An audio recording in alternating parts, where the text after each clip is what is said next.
దేవుడు మన తలుపు తడుతున్న టైం, దాన్ని మనం గుర్తుపట్టి మనం జాగ్రత్త పడకపోతే, సిద్ధపడకపోతే, ఆయనకి తలుపు తీయకపోతే తట్టి వెళ్ళిపోయి ఆయన తలుపు వేసుకుంటాడు. ఆయన తలుపు ముయ్యబడిన తర్వాత ఇక నువ్వు ఎంత తట్టినా తీయడు. ప్రియురాలా, నా ప్రాణేశ్వరి, నా తల మంచుకు తడిసింది, రాత్రికాలం కురియు చినుకులకు నా తల తడిసింది, నాకు తలుపు తీయవా? పరమగీతం 5వ అధ్యాయం. ప్రియుడు తలుపు తడుతున్నాడు అంటే మన ప్రభు రక్షకుడు. ఇప్పుడు ఆమె ఏమంటుంది లోపలుండి? ఆమె ఏం చేస్తుంది?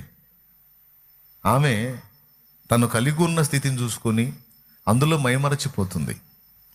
నా కాళ్ళు కడుక్కున్నాను, మురికి చేయనేలా, నా వ్రేళ్ల మీద నుంచి, నా చేతి వ్రేళ్ల మీద నుంచి అచ్చ జటామాంసి గడియల మీద స్రవించను అని తన కలిగి ఉన్నటువంటి ఆ అనుభవాలు, ఆ పరిస్థితులలో ఆమె ఉండిపోయింది.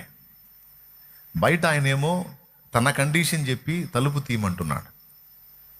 ఇప్పుడు ఈమె ఎన్ని ఆభరణాలు ధరించుకొని, ఎంత అలంకరణ చేసుకొని, ఎన్ని సెంట్లు కొట్టుకుంటే మాత్రం ప్రయోజనం ఏముంది? అవన్నీ ఎవరి నిమిత్తం నువ్వు సిద్ధపడ్డావో ఆ వ్యక్తి బయట ఉన్నాడు కదా.